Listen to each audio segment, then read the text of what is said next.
문재인 대통령과 윤석열 당선인의 어제 회동, 역대 가장 늦은 만남이었지만 만남 시간은 역대 가장 길었습니다.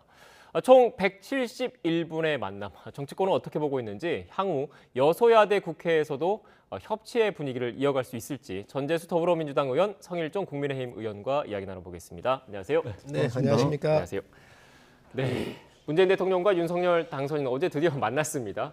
총 171분 동안 허심탄회하게 얘기를 나눴다라고 양측에서는 좀 이렇게 밝혔는데, 먼저 두 분께 그걸 좀 여쭤보고 싶어요. 가장 인상 깊게 보신 장면은 어떤 건지 궁금하거든요. 저는 어제 윤석열 당선자께서 차량에서 내렸던 그 공간까지 문재인 대통령이 직접 이제 말하자면 마중을 나온 것이죠. 이게 외국 정상이 청와대 국빈 자격으로 공식 환영 행사를 하러 오더라도 그렇지가 않거든요. 굉장히 극진한 당선자에 대한 예우를 현직 대통령이 이제 보였다. 그렇게 생각을 하고 가장 인상 깊었던 장면이었습니다. 네. 의원님께서는 어떻게 보셨습니까? 어떤 장면이 가장 인상 깊으셨어요? 비슷한 부분인데요. 네. 당선자께서 겸손하게 고개를 숙이시더라고요. 저는 당선자가 고개 숙이는 것을 근간에 못 봤습니다. 아주 좋은 모습이라고 생각을 해요. 그리고 또 지금 문 대통령께서 이제 국정을 마무리하시고 하산길에 이제 들어서신 거잖아요.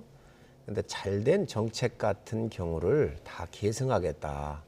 처음으로 그런 말씀을 하셨거든요. 그래서 어제 만남의 그 의미가 국민들한테 준 이 심리적인 안정감 이런 것들이 굉장히 큰 그런 어제 그 만남이 아니셨나 싶고, 또 2시간 52분인가 아주 굉장히 긴 시간을 나누셨다고 하는 것은 발표된 것 말고도 굉장히 깊은 이야기가 많이 있으셨겠구나 하는 그런 추측을 좀 한번 해봤습니다. 네, 지금 저희가 마침 그래픽이 나가고 있는데 역대 대통령과 당선인 회동 시간을 제가 좀 정리를 좀 해봤습니다. 보시는 것처럼 역대 가장 긴 그 시간 동안 두 사람이 만남을 가졌는데, 역시 뭐 성 의원님께서 말씀을 하셨다시피 그만큼 여러 현안에 대해서 공개된 것 외에 두 사람이 좀 나눴다 이렇게 좀 봐야 되는 겁니까? 그럼요. 예, 원래 이제 통상적으로 그렇습니다. 네. 그러니까 이제 배석자 없이 하는 이제 회동의 경우에는 이제 사실은 이제 그 어떤 조율을 앞으로 추가 협상을 해야 되거나 뭐 이런 것들이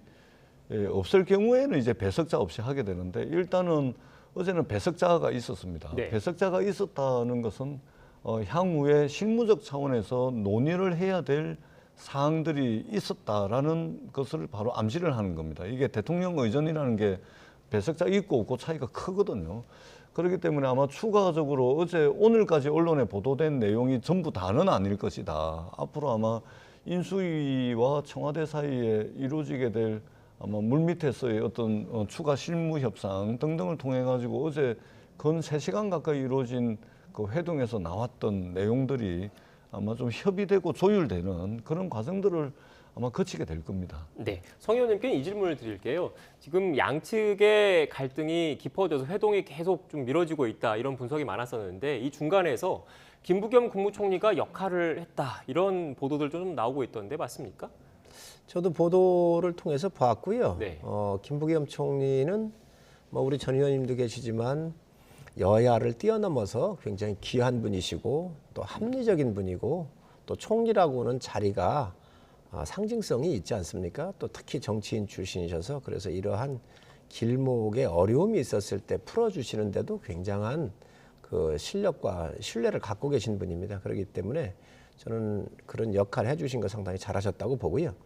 어떤 뭐 메시지나 이런 것들은 외부에 밝힐 수가 없는 부분이지만 어쨌든 이런 두 분의 만남이 또 이 장시간 동안 통해서 국민들한테 굉장히 안정감을 준 좋은 그런 시간이 아니었나 생각을 합니다. 아까 또 전 의원님이 그 배석자 얘기를 하셨는데, 아마 유영민 실장이나 장제원 실장 같은 경우가 말씀은 거의 안 하셨을 거예요. 두 분이 하시면서 기록하고 또 앞으로 실무적으로 두 분 말씀을 뒷받침하기 위해서 배석을 하셨었을 텐데, 그 시간의 의미를 보면 충분한 논의, 그리고 많은 그 깊은 신뢰 속에서 그동안 못했었던 여러 이런 것들을 다 풀어낼 수 있는 좋은 시간 아니었나 생각을 합니다. 네, 일단 전반적인 분위기 그리고 성사 배경까지 쭉 설명을 좀 드렸는데 어제 그 회동 이후에 공개된 내용을 지금 하나하나 좀 짚어보겠습니다. 먼저 일단 집무실 관련된 문제 그래픽이 있는데 그래픽을 좀 하나 좀 띄워주시겠습니까? 앞서 저희가 영상을 통해서도 보여줬지만 공감대는 형성했지만 구체적인 합의안은 나오지 않았다 이런 의견들이 많습니다. 지금 용산 집무실과 관련해서도 문재인 대통령이 협조하겠다라는 의사를 밝힌 것으로 전해지고 있지만 그 앞에 단서가 달렸어요. 예산을 면밀하게 살펴보겠다라는 단서가 달렸는데 어떤 의미라고 봐야 될까요? 그러니까 지금 윤석열 당선자께서 대통령 집무실을 이전하는데 예산이 496억이라 그랬습니다. 네. 그런데 이 496억이라는 예산 추계에 근거가 없습니다. 왜 그러냐면 지금 현재 대통령직 인수위원회와 이 당선자는 예비비를 신청할 수 있는 자격이 법적으로 예비비를 신청할 수 있는 법적 근거가 전혀 없습니다. 대한민국의 예비비라는 것은 중앙행정기관의 장이 그 예비비를 이제 세부 내역을 산출을 해서 기획재정부에 제출을 해가지고 기재부에서 심사를 거쳐가지고 국무회의 통과해서 예비비가 승인이 되는 이런 절차거든요. 그러니까 현행 대통령직 인수위원회 법에 의해서는 인수위와 당선자가 예비비 신청할 수 있는 근거도 없고 그다음에 496억이라는 예산이 어디서 나왔는지 지금 출처불명입니다. 국민의힘에서는 기재부로부터 받았다라고 이야기를 하는데 기재부는 정확하게 그 예비 대통령 집무실 이전과 관련한 예비비를 산출할 수 있는 법적 권한 자체가 아예 없습니다. 네. 하게 되면 이사에 한정하게 될 경우에는 행자부가 그 예비비를 산출하게끔 돼 있고 또 이제 국방부로 가니까 국방부가 말하자면 예비비 산출에 대한 법적 권한이 있겠죠. 그렇기 때문에 정확하게 496억이 예산이 아주 일목요연하게 정리가 된 것인지 아닌지도 지금 불명확한 상황입니다. 그렇기 때문에 이런 문제가 발생을 하는 것이고 또 이전에 김은혜 대변인께서 합참을 이전을 하게 될 경우에 합참 청사를 새로 짓게 되는데 이미 한 1,200억 정도가 더 반영될 거다. 이것도 불분명한 겁니다. 참고로 말씀을 드리자면은 지금 있는 합참 청사가 2013년도에 완공이 됐는데 네. 지금으로부터 10년 전인데 그때 이미 1,703억의 예산이 들었거든요. 그런데 앞으로 합참 청사를 새롭게 짓게 될 경우에 1,200억이 추가로 든다는 것은 말이 안 되는 것이죠. 10년 전에 1,700억이 들었기 때문에.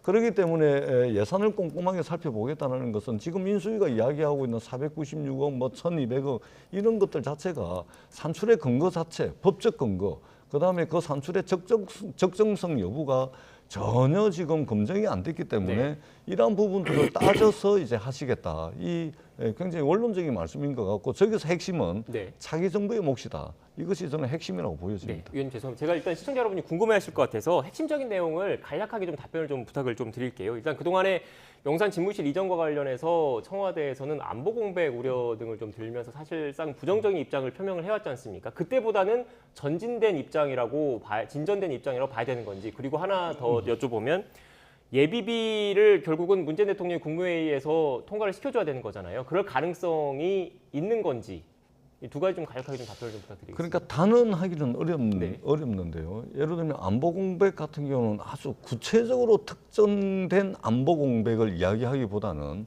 예를 들면은 대통령 집무실도 예를 들면은 안보와 관련된 겁니다. 그 청와대 안에 NSC라든지 그다음에 대통령의 경호와 관련된 여러 경호 시설들이 있기 때문에 이것도 안보와 관련된 문제죠. 그다음에 대한민국의 군사 안보 컨트롤 타워인 국방부와 합참이 이제 연쇄적으로 이동하는 문제이기 때문에 큰 틀에서 이제 안보 공백 이야기를 했던 것이고 특정해가지고 이것이 안보 공백이다 이렇게 이야기한 적은 없죠. 그렇기 때문에 이 부분에 대해서 이제 어제 큰 틀에서 안보 공백이 없도록 뭐 하겠다라는 이제 이야기가 있었고 그다음에 예비비 같은 경우는 정확하게 국방부가 됐건 행자부가 됐건 간에 예비비의 산출의 적정성 문제를 먼저 따져야 됩니다. 그러려면 오늘 국무회의가 있었지 않습니까? 아마 다음 주에도 있을 텐데 그러한 작업들이 좀 일정하게 좀 진척이 된다면 저는 이제 협조를 약속을 했기 때문에 국무회의에 상정을 해서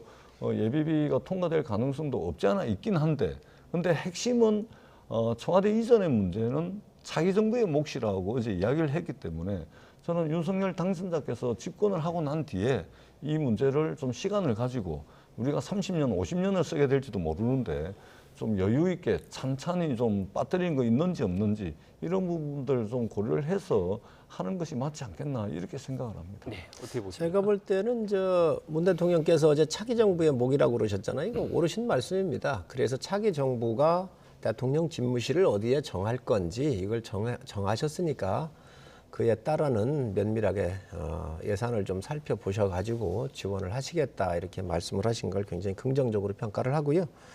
지금 이제 예산이 출처가 이렇게 불분명하다 이렇게 얘기를 하셨는데 행자부, 경호처, 국방부가 이렇게 뽑은 겁니다. 그래서 요 항목별로 기재부한테 보냈고 기재부가 그걸 검토를 했죠. 그래서 기재부가 그 검토 사항에 대한 총계를 496억을 인수위로 얘기를 한 거고요. 또 이제 이런 것들이 이제 확정이 되면 국무회의에 올리게 될 겁니다. 전 그래서 문 대통령께서 어제 이 두 분이 만나신 것 자체는 이렇게 전향적으로 뭐든 도와주시려고 그러는 거잖아요. 그렇기 때문에 만나셨고 또 그런 시간에 대한 신뢰가 3시간 정도가 됐기 때문에 차기 정부가 이렇게 들어가서 대통령 새로운 집무실에서 일할 수 있도록 제가 봤을 때는 많은 지원을 하실 것 같습니다. 네, 일단 뭐 송 의원님께서는 그 추계라든지 이런 거를 좀 더 제출을 하면 전향적으로 그 예비비를 의결을 해줄 수도 있지 않을까 이런 기대감을 좀 내비치신 것 같아서 다음 주제도 좀 한번 살펴보겠습니다. 이른바 이명박 전 대통령 사면과 관련된 논의가 있지 않았을까라는 분석도 있었는데 어제 그 발표를 보면 일절 없었다고 합니다. 어떤 의미라고 봐야 될까요? 굉장히 민감한 네. 문제죠. 예를 들면 당선자께서 그것을 요구하게 될 경우에는 현직 대통령에게 헌법적으로 부여되어 있는 특별 사면권에 대한 이제 침해 소지가 있을 것이고, 그리고 또 현직 대통령에 대한 당선자로서의 어떤 예우적 측면을 고려를 하지 않았을까 이렇게 보여지고, 또 이제 문재인 대통령 입장에서도 상당히 부담스럽죠. 왜냐하면은 이제 이명박 대통령의 경우는 이제 여러 가지 그 범죄 행위들을 보게 되면 이게 사실은 이제 좀 이게 뭐 횡령, 뇌물수수 뭐 이런 것들이거든요. 그다음에 국민 여론이 지금 이명박 대통령에 대한 특별 사면은 너무 성급하다. 그리고 반대하는 국민들이 그 과반 이상을 넘어갑니다. 그렇기 때문에 이제 당선자 입장에서도 그리고 현직 대통령 입장에서도 상당히 이제 민감한 문제일 수 있기 때문에 아마 말씀이 없었다고 하는데, 근데 저거는 이제 언론 멘트용일 가능성이 있고 또 이제 언론에 공표되지 않는 그런 뭐 말씀이 있을 수도 있었을 것 같습니다. 다만 이명박 대통령의 사면은 그렇게 원하신다면 윤석열 당선자께서 5월 10일 날 취임하고 난 뒤에 하시는 게 그게 정도, 그게 순리에 맞지 않는가 그렇게 생각을 합니다. 네, 어떻게 보십니까? 전 의원님 생각은 전 좀 틀려요. 네. DJ 전 대통령께서 당선자 시절에 본인을 뭐 사형 선고까지 내렸던 전두환 대통령이 감옥에 있었잖아요. 그때 YS 대통령한테 건의를 해서 네. 그거를 YS 대통령이 사면을 실시했거든요. 이게 DJ의 건의였던 거예요. 가장 큰 정적을. 그래서 통합이라고 하는 큰 그림에 전임 대통령이 물꼬를 터주고 아주 편안하게 해줬던 선례가 우리 역사에 있습니다. 아마 이명박 대통령 같은 경우는 지금 당선자께서 선거 기간 동안에도 여러 번 사면을 하셔야 된다는 얘기를 하셨었고, 특히 이명박 대통령 같은 경우에는 한미 FTA를 광우병 사태를 좀 거치고, 그리고 노무현 대통령 수사가 이루어지면서 비극적 사태로 좀 우리가 귀결된 걸 알고 있잖아요.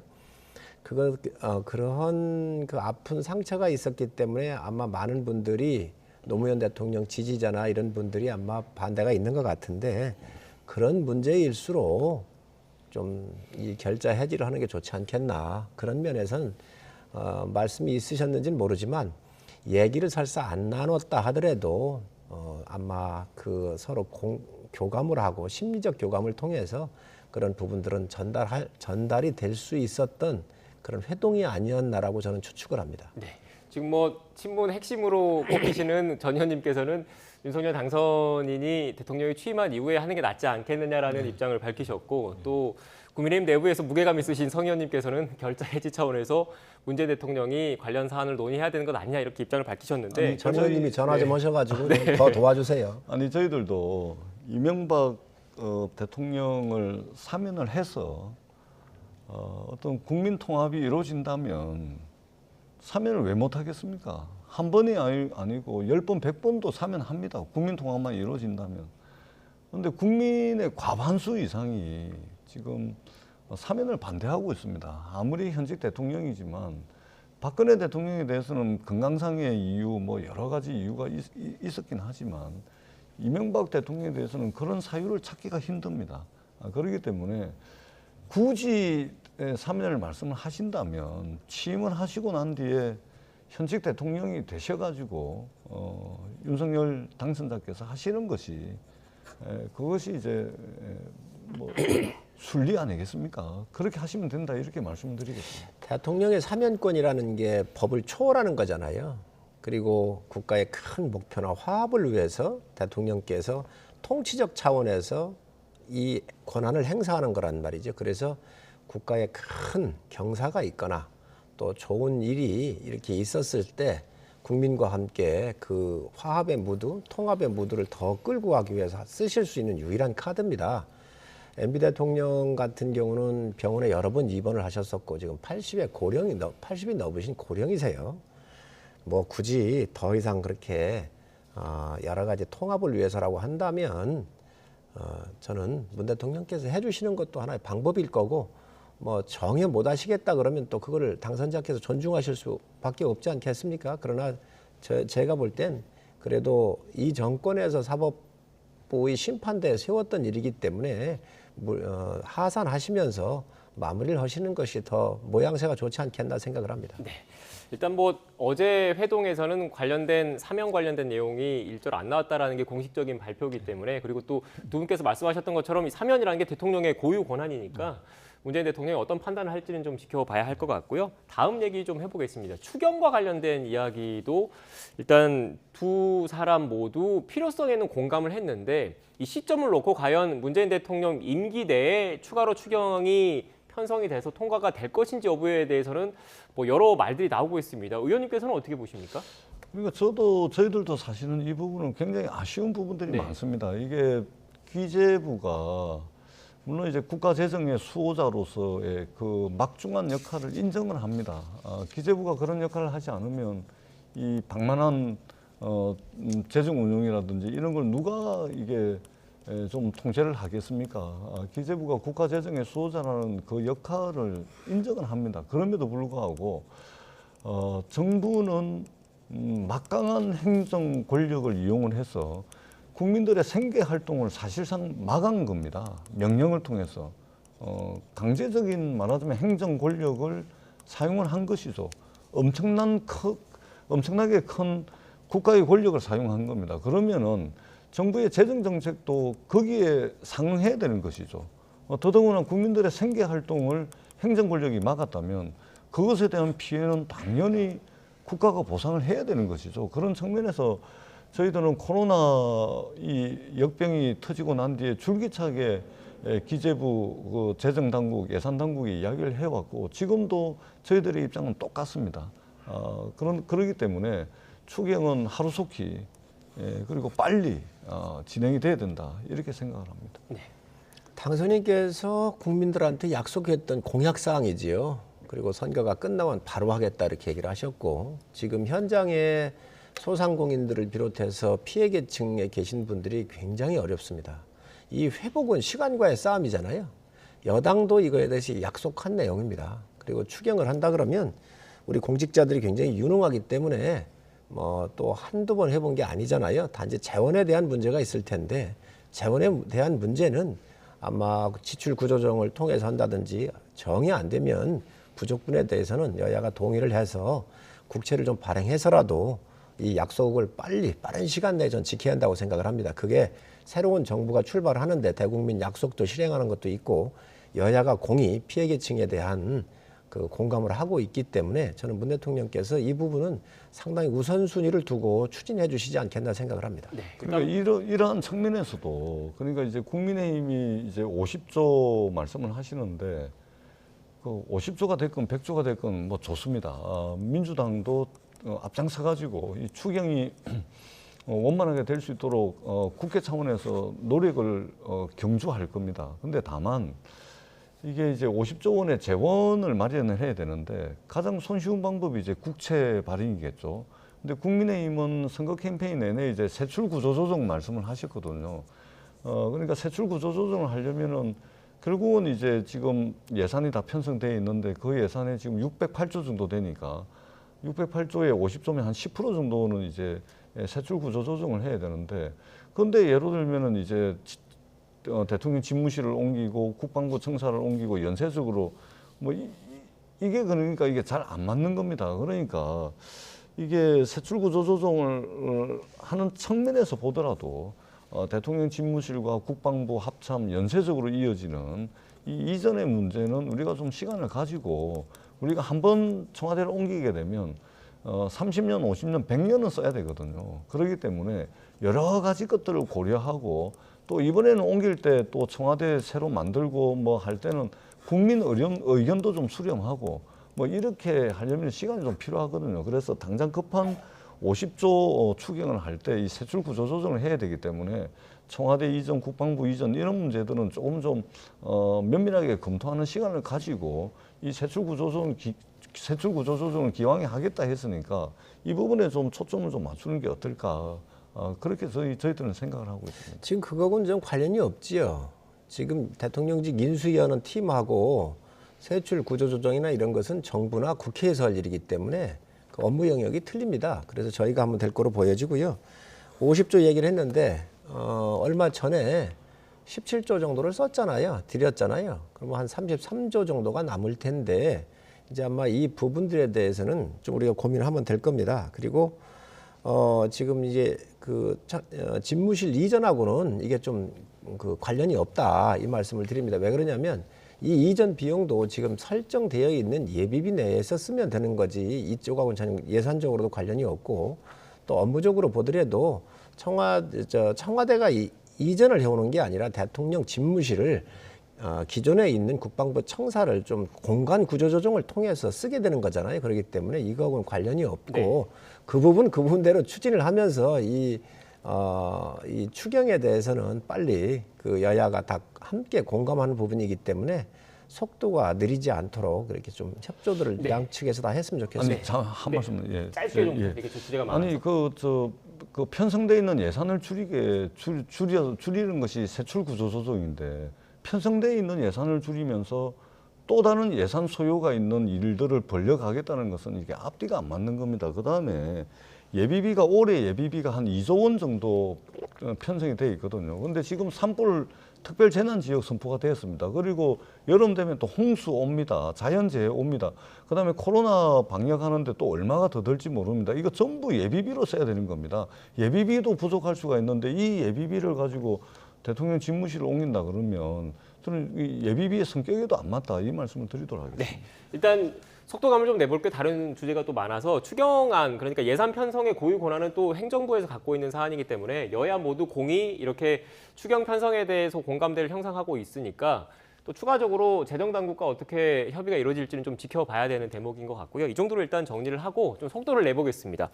산업부 압수수색 관련된 이야기를 해봐야 될 것 같은데 관련해서 녹취가 준비되어 있으면 녹취를 듣고 본격적으로 대담 또 이어가겠습니다.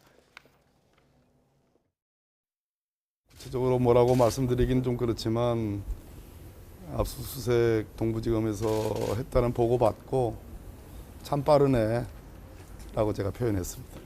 한편에서는 이 인사와 관련해서 인사권 행사를 중지해라 이런 이 압박을 넣고 있지 않습니까? 네. 그리고 또 본인들은 검찰총장 임기가 1년 이상 남아 있는데도 불구하고 검찰총장이 알아서 그만둬야 된다 이런 이야기를 하면서 본인들은 그렇게 이 막무가내로 권력을 휘두르겠다고 하면서 이전 정부에서 있었던 일들에 대해서는 뭐 다 무혐의에 가까운 결정을 해놨던 것을 다시 들춰보겠다는 이것이 바로 보복이 아닌가 싶습니다. 네, 간략하게 좀 정리를 해보면 박근혜 정부 때 그 임명됐던 발전공기업 사장들이 그 정권이 바뀌고 난 뒤에 사퇴를 강요받았다라는 게 의혹의 핵심이고, 그런데 이제 검찰 수사가 고발 이후에도 지금 계속 있다가 이제서야 본격적으로 진행되는 게 문제 아니냐라는 게 지금 민주당의 입장인 거잖아요. 그러니까 검찰이 이제 입장을 냈는데 굉장히 좀 부족하죠. 왜냐하면 이게 3년 전에 참고인 조사를 다 끝낸 겁니다. 네. 3년 전에 참고인 조사를 다 끝냈는데 마치 대통령 선거가 끝나고 정권 교체가 되자마자 그냥 바로 이게 정광석화와도 같이 이제 압수수색이 이루어지는 겁니다. 시기상으로 볼 때도 굉장히 국민들로 하여금 오해를 살만하죠. 문제가 있었으면 당연히 3년 전에 시작을 했었어요. 참고인 조사까지 다 했지 않습니까? 또 이렇게 이야기를 하니까 그때는 저 정권에서 못하게 해가지고 수사를 뭉개고 있었던 거다, 이렇게 이야기를 하는데, 그러면은 그때 그 수사를 뭉갰던 사람들에 대한 수사부터 먼저 돼야 되겠죠. 그때 동부지검장이고 무슨 뭐 이런 검사장들이 수사를 못하게끔 했다는 거 아닙니까? 그러면 그분들을 예를 들면 직권남용이잖아요. 수사방해잖아요. 업무방해 아닙니까? 그런 거 아니겠습니까? 그렇기 때문에 지금 검찰이 해명하고 있는 것은 사실은 이게 이런 것을 두고 정치보복이라 하지 않으면 무엇을 정치보복이라 하겠습니까? 선거 끝나자마자 정권 교체 되자마자 3년 묵힌 사건을 이제 들고 나오는 겁니다. 이게 소위 말해서 검찰이 이야기하는 캐비넷 사건이거든요. 사건 접수 다 해가지고 캐비넷 안에 딱 넣어놓다가 필요할 때 하나씩 꺼내서 써먹는 이것이거든요. 그렇기 때문에 이것은 그 정치보복이 아니길 바란다. 그 다음에 어떤 윤석열 당선자의 코드에 맞춘 어떤 기획된 사정이 아니길 바란다. 만에 하나 그런 일들이 있다면 그것은 정말로 커다란 역풍을 맞게 될 것이다. 저는 이렇게 생각을 합니다. 일단 박범계 장관이 참 빠르네, 이렇게 참 한탄조로 얘기를 했어요. 근데 과연 박 장관께서 참 빠르네 이렇게 한탄조로 얘기할 수 있을까? 느려도 참 느리게 한 겁니다, 이거.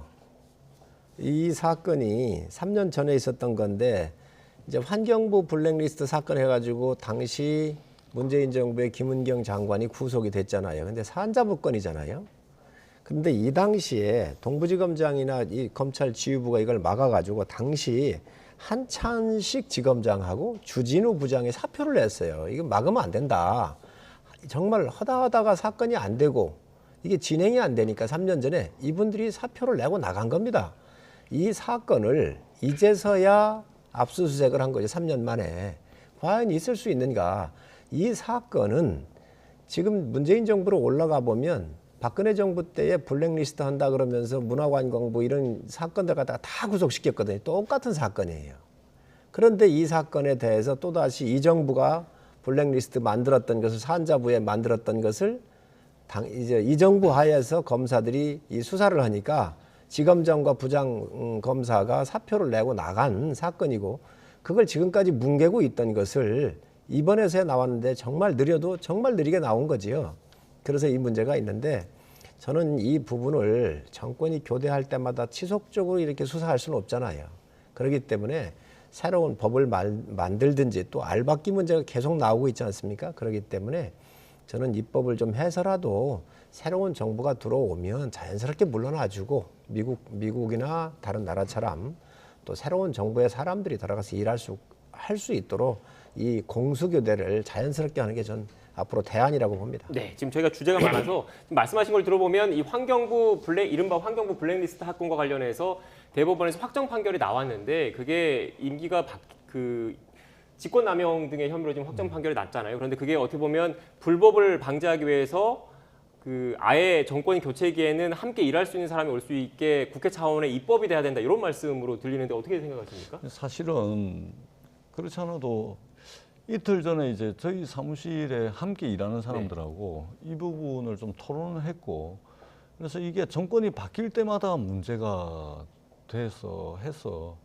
이게 공공기관장의 경우에는 자신을 임명한 대통령의 임기가 종료되는 순간 그 공공기관장의 임기도 함께 종료되는 것으로 이것이 이제 이 악순환의 고리를 끊는 유일한 방법이다. 그래서 사실은 이제 제가 다음 주에 법이 굉장히 많습니다. 어떤 것은 공공기관별로 그것을 법 개정을 다 해야 되는 사항도 있고, 그래서 이 법 개정안을 사실은 이제 준비를 하고 있고, 다음 주 중에 제가 이제 대표 발의를 할 겁니다. 그래서 이제 이러한 악순환은 좀 끊어야 되겠다.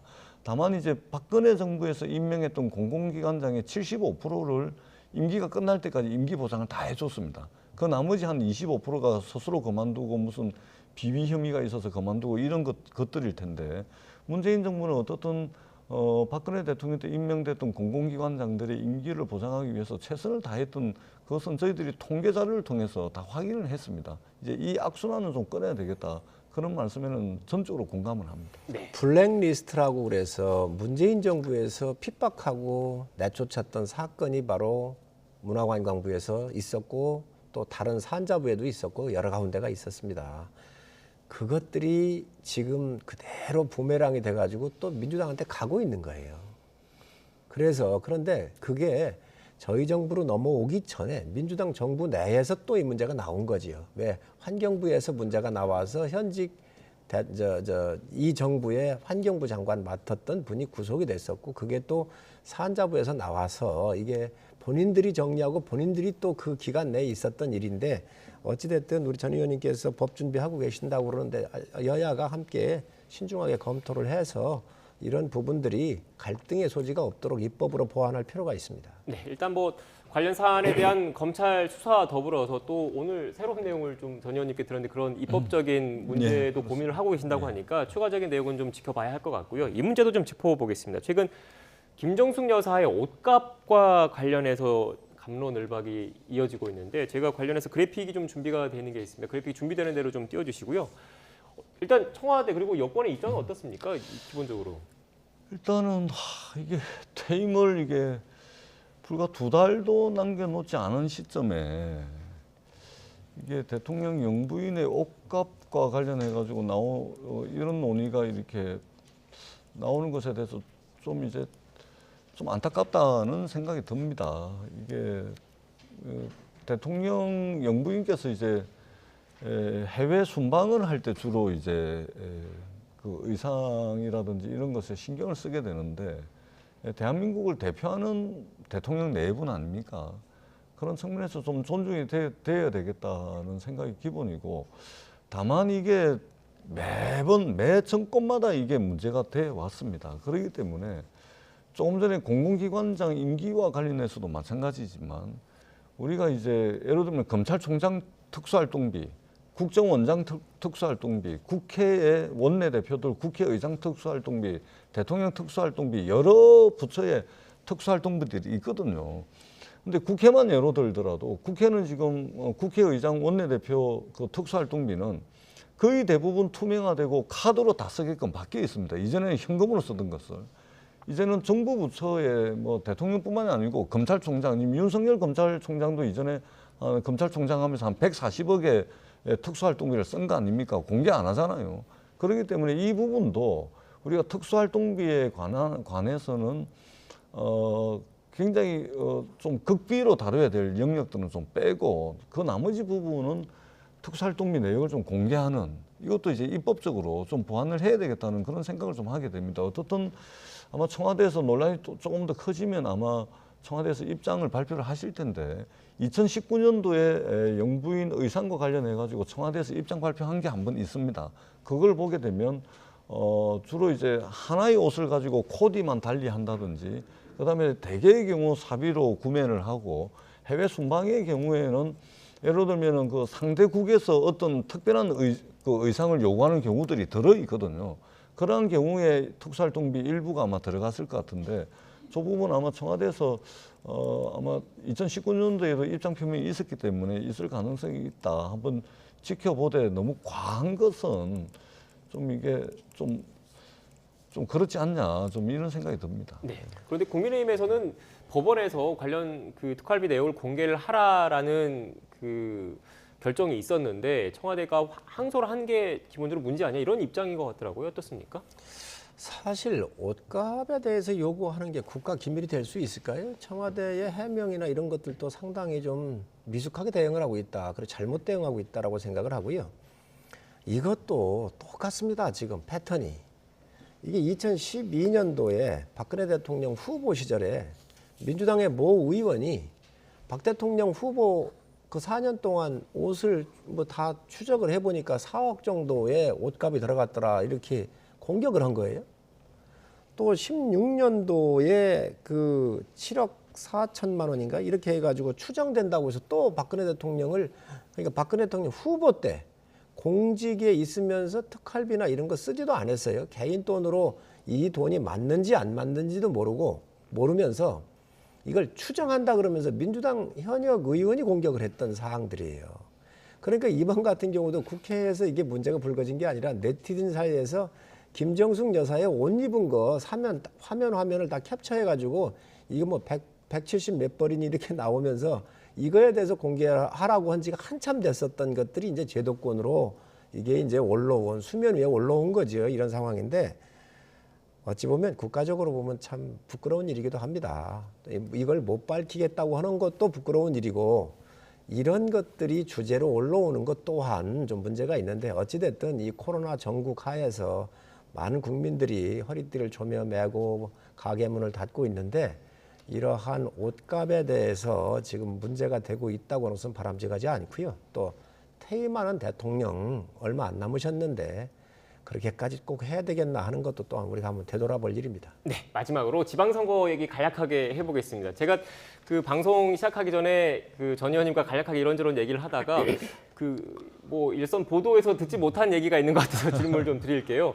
서울시장, 부산시장 관련해서 민주당에서 좀 인물난을 겪고 있다 이런 분석이 많았는데 뭐 서울시장은 또 바로 얘기를 하겠지만 부산시장 관련해서도 인물난을 겪고 있다. 누가 나올 것인지 뭐 다들 궁금해하더라고요. 뭐 움직임이 좀 있는 것 같더라고요. 예. 그 저희들이 이제 여러 좋은 분들을 사실은 선거에 가장 좋은 분 또 부산 시민들 또 국민들께 어필할 수 있는 분을 공천하는 것이 이제 공당의 의무 아니겠습니까? 그런 차원에서 저희들이 지금도 많은 노력을 하고 있고 다만 지금 현재까지는 이제 부산시의 시장 권한 대행을 했던 이제 변성환 부산시장 권한 대행이 아마 저희들이 이제 거의 뭐 합의 추대 형식으로 물론 경선도 좋습니다만 대선에서 패배한 지 얼마 되지도 않는데 국민들께 뭐 서로 하겠다고 당내 경선을 하는 모양새도 사실은 그렇게 썩 좋아 보이지는 않습니다. 그래서 저희들은 이제 가급적이면 합의 추대하는 형식으로 해서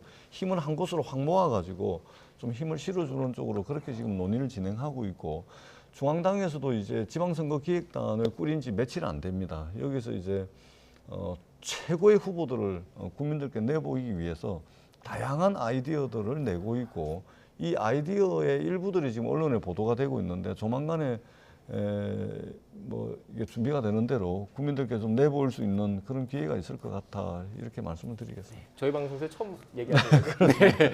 부산은 어떻습니까, 국민의힘?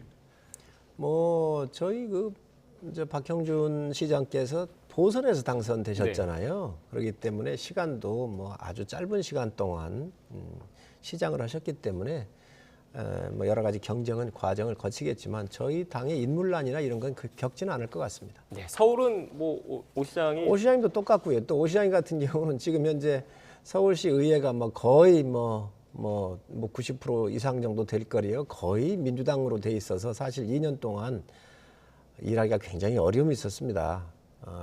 그리고 또 보선에 당선이 됐기 때문에 아마 다가오는 이 지방선거에도 오세훈 시장 계실 거고 또 뭐 참여하시는 분이 있으시겠지만 저희 같은 경우는 아마 그런 그 구도에서 인물난을 겪고 있는 건 아닙니다. 네, 지금 시간이 얼마 안 남아서 네. 송영길 전 대표 서울시장 뭐 후보 얘기도 나오던데 어떻습니까? 네, 지금 아이디어 차원에서 나오고 있고요. 당내에서 지금 어떠냐면은 이제 대통령 선거 패배했는데 지방선거에 그래도 당이 가지고 있는 모든 자원을 총동원해야 되는 거 아니냐. 그러려면 최고의 에이스들, 인지도 높은 사람들, 당대표 뭐 송영길, 이낙연, 정세균 총리를 비롯해가지고 이광재 의원까지 전부 에이스급들로 다 지역에 배치를 해야 되는 거 아니냐 이런 아이디어들이 활발하게 나오고 있고 지금 현재는 이제 아이디어 차원에서 나오고 있다 이 말씀을 드리겠습니다. 네, 알겠습니다. 좀 더 다루고 싶은데 시간이 다 돼가지고 여기서 좀 정리를 해야 될 것 같습니다. 지금까지 전재수 더불어민주당 의원, 성일종 국민의힘 의원과 전국 현안에 대한 이야기 나눴습니다. 오늘 말씀 고맙습니다. 감사합니다.